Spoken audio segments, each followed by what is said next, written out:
오늘은 의에 줄이고 목마른 자는 복이 있나니 저희가 배부를 것이며 마태복음 5장 6절 주제로 찬상보훈에 나온 말씀을 낭독해 드리겠습니다. 의인은 거룩하고 하나님과 같이 되는 것이다. 그래서 하나님은 사랑이시다. 의인은 하나님의 율법과 일치되는 것이다. 왜냐하면 주의 모든 계명이 의로우며 사랑은 율법의 완성이기 때문이다. 의인은 사랑이며 사랑은 하나님의 빛과 생명이다. 하나님의 의는 그리스도를 통하여 실현된다. 그러므로 우리는 그분을 받아들임으로써 의를 얻게 된다. 의는 고통스러운 투쟁이나 지치게 만드는 수고, 그리고 선물이나 희생으로 얻어지는 것이 아니라 그것을 얻고자 줄이고 목말라 하는 모든 영혼에게 거저 주어지는 것이다. 너희 목마른 자들아 물로 나아오라. 돈 없는 자도 오라. 너희는 와서 사 먹되 돈 없이 값 없이 와서 사라. 그들이 내게서 얻은 의니라. 여호와의 말이니라. 그 이름은 여호와 우리의 의라. 일컬음을 받으리라. 인간의 어떤 힘도 영혼의 주림과 목마름을 채울 수 있는 것을 줄 수 없다.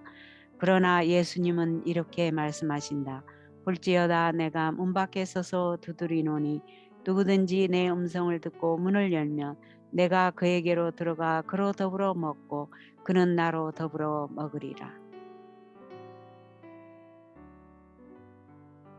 내가 곧 생명의 떡이니 내게 오는 자는 결코 줄이지 아니할 터이요 나를 믿는 자는 영원히 목마르지 아니하리라. 육체적 힘을 유지하기 위하여 식물이 필요한 것처럼 영적 생명을 유지하고 하나님의 사업을 할 힘을 얻기 위해서는 하늘에서 온 떡, 곧 그리스도가 필요하다. 우리의 육체가 생명과 활력을 유지해주는 양분을 계속적으로 받는 것처럼 우리의 심령도 그리스도로 더불어 계속적인 교제를 나누고 그분께 순종하고 완전히 의존해야 한다.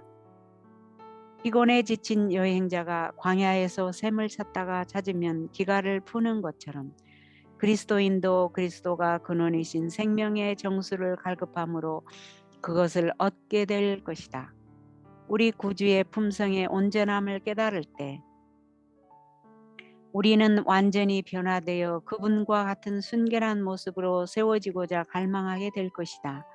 하나님에 대해서는 알면 알수록 품성에 대한 우리의 이상이 더욱 높아지고 그리스도의 형상을 나타내고자 하는 열망이 더욱 강해질 것이다. 사람이 하나님을 찾아가서 나의 영혼아 잠잠히 하나님만 바라라. 대저 나의 소망이 저로 쫓아 나는도다. 꼭 간절한 마음으로 말하게 될 때 하나님의 하늘의 요소와 인간의 요소가 합해진다. 만일 그대가 마음 가운데 어떤 부족을 느낀다면 또한 의에 줄이고 목마른 것 같은 생각이 든다면 이것은 그리스도께서 성령의 선물을 통하여 그대 스스로는 할 수 없는 것을 그대를 위하여 해 주시고자 그대의 마음에 역사하고 계신다는 증거이다. 우리는 얕은 개울가에서 해갈하고자 애쓸 필요가 없다. 왜냐하면 큰 샘이 바로 우리 위에 있으며 우리가 믿음의 길을 따라 조금만 더 높이 올라가면 그 풍족한 물을 마음껏 마실 수 있기 때문이다.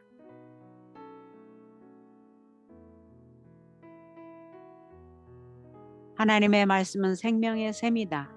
그 생명의 샘을 찾으려고 노력할 때 그대는 성령을 통하여 그리스도와 교통을 나누게 된다. 잘 아는 진리가 새로운 측면에서 그대의 마음속에 제시되고 성경의 구절들이 새로운 의미를 가지고 섬광처럼 마음속에서 자결할 것이다. 그리하면 그대는 성경의 다른 진리들이 구속 사업과 갖는 관계도 깨닫게 되고 또 그리스도께서 그대를 인도하시며 거룩한 선생이 그들 곁에 계신 것도 알게 될 것이다. 예수께서는 나의 주는 물은 그 속에서 영생하도록 솟아나는 샘물이 되리라고 말씀하셨다. 성령께서 그대에게 진리를 제시해 줄 때 그대는 가장 가치 있는 경험을 쌓게 될 것이며 그들에게 계시된 위로되는 것들을 다른 사람에게 알려주고자 갈망하게 될 것이다. 그들과 교제하게 될 때 그대는 그리스도의 품성이나 사업에 관한 어떤 새로운 사상을 전하게 될 것이다. 그리고 또 그리스도를 사랑하는 자들과 사랑하지 않는 자들 모두에게 나누어 줄 수 있는 그분의 자비로운 사랑에 대한 새로운 계시를 갖게 될 것이다. 주라, 그리하면 너희에게 줄 것이니. 이와 같이 되는 것은 하나님의 말씀이 동산의 샘이요 생수의 우물이요 레바논에서부터 흐르는 시내이기 때문이다. 그리스도의 사랑을 한번 맛본 사람은 그 사랑을 많이 더욱 받고자 끊임없이 부르짖는다. 그래서 나누어 주게 되면 더욱 풍성하고 더욱 많이 받게 될 것이다. 영혼에게 주어지는 하나님의 모든 계시는 깨닫고 사랑하는 능력을 증가시켜 준다. 영혼의 계속적인 부르짖음도 더욱이고 성령의 응답도 더욱이다. 이것은 우리의 하나님께서 우리의 온갖 구하는 것이나 생각하는 것에 더 넘치도록 하시기를 기뻐하시기 때문이다. 잃어버린 인류를 구원하기 위하여 자신을 비우신 예수님에게는 성령이 한량없이 주어졌다.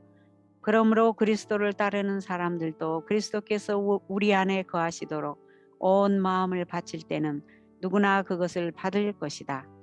우리 주님께서는 오직 성령의 충만함을 받으라고 친히 명령하셨다. 이것은 명령이면서도 이 명령 자체의 성취에 대한 약속이기도 하다. 그리스도 안에서 모든 충만으로 거하게 되고 그 안에서 충만하여 지는 것이 아버지의 큰 기쁨이었다. 하나님께서는 땅을 소생시키는 소낙비처럼 당신의 사랑을 무제한으로 부어주신다.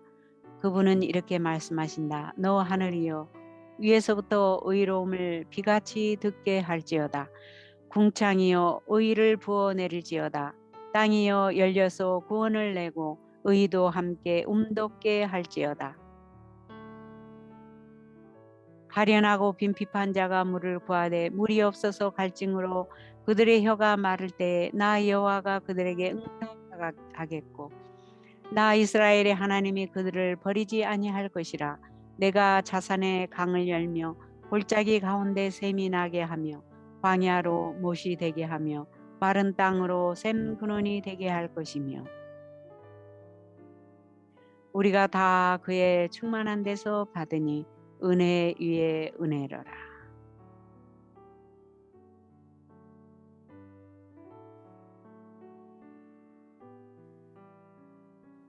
긍휼히 여기는 자는 복이 있나니 저희가 긍휼히 여김을 받을 것이요.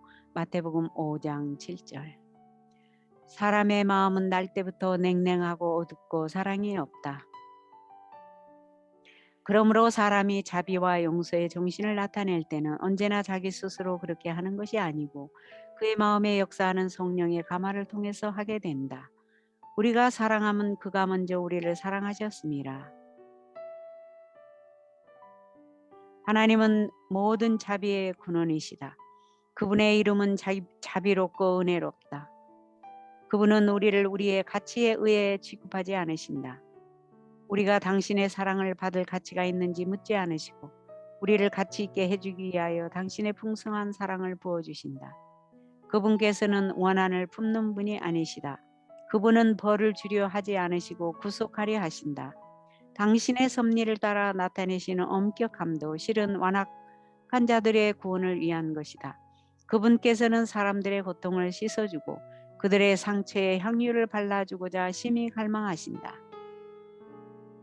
하나님께서 형벌 받을 자는 결단코 면제하지 않으심이 사실이다. 그러나 그 죄는 제거해 주시기를 원하신다. 긍휼히 여기는 자는 신의 성품에 참여하는 자들이다. 그러므로 그들 안에는 하나님의 자비로운 사랑이 나타난다.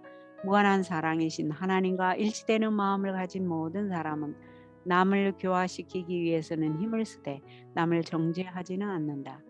영혼 속에 거하시는 그리스도는 결코 마르지 않는 셈이다. 그분께서 거하시는 곳은 어디나 자비가 흘러넘치게 될 것이다. 그리스도인은 잘못을 범하는 자들, 시험을 당하는 자들, 궁핍과 죄의 희생물이 된 가련한 자들의 부르짖음을 들을 때 그들을 도와줄 가치가 있을까 하고 묻지 않고 내가 어떻게 하여야 그들을 도와줄 수 있을까 하고 묻게 된다. 그는 가장 가련하고 가장 비참한 사람들 속에서 그리스도께서 돌아가시면서까지 구원하려 하셨고, 또 하나님께서 당신의 자녀들을 시켜 화목에 봉사를 하도록 하신 영혼들을 본다. 긍휼히 여기는 자는 불쌍한 자들, 고난에 있는 자들, 압박당하는 자들에게 동정을 보이는 사람들이다. 욥은 다음과 같이 말한다. 이는 내가 부르짖는 빈민과 도와줄 자 없는 고아를 건졌음이라. 망하게 된 자도 나를 위하여 복을 빌었으며 과부의 마음이 나로 인하여 기쁘 노래하였느니라. 내가 의로 옷을 삼아 입었으며 나의 공의는 도포와 면류관 같았었느니라. 나는 소경의 눈도 되고 절뚝발이의 발도 되고 빈궁한 자의 아비도 되며 생소한 자의 일을 사실하여 주었으며, 생애 자체가 고통스러운 투쟁이 되는 사람들이 많이 있다. 그들은 늘 부족을 느끼며 괴로워하고 불신을 나타낸다. 자신들에게는 감사할 것이 아무것도 없다고 생각한다. 계속 투쟁하는 고독한 많은 사람들에게 있어서 친절한 말과 동정의 표정과 감사의 표시는 마치 목마른 사람에게 냉수 한 그릇과 같을 것이다. 동정의 말 한마디, 친절한 행동 하나는 피곤한 어깨에 무겁게 지워져 있는 짐을 치워줄 것이다. 따라서 사심이 없는 모든 친절한 말과 행동은 잃어버린 인류를 위한 그리스도의 사랑의 표현이다. 긍휼히 여기는 자는 긍휼히 여김을 받을 것이다. 구제를 좋아하는 자는 풍족하여질 것이요 남을 윤택하게 하는 자는 윤택하여지리라.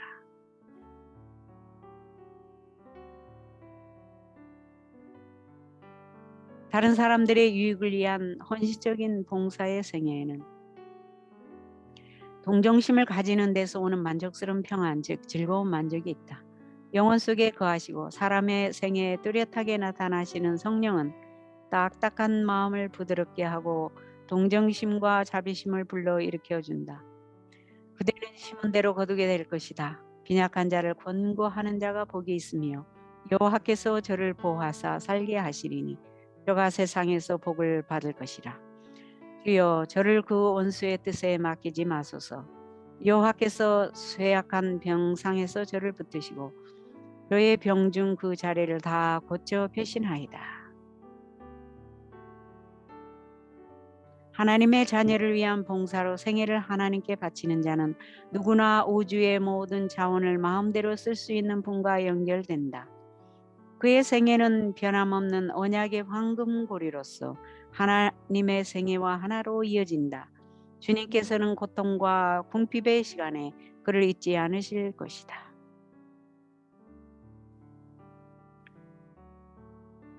나의 하나님의 그리스도 예수 안에서 영광 가운데 그 풍성한 대로 너희 모든 쓸 것을 채우시리라.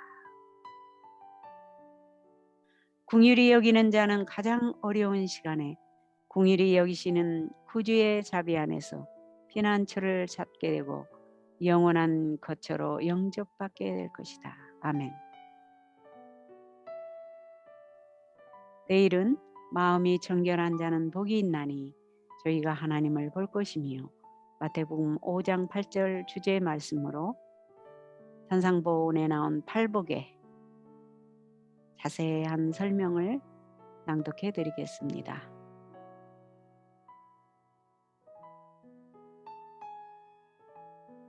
하나님의 넘치는 은혜가 오늘도 여러분과 함께 하시기를 바랍니다.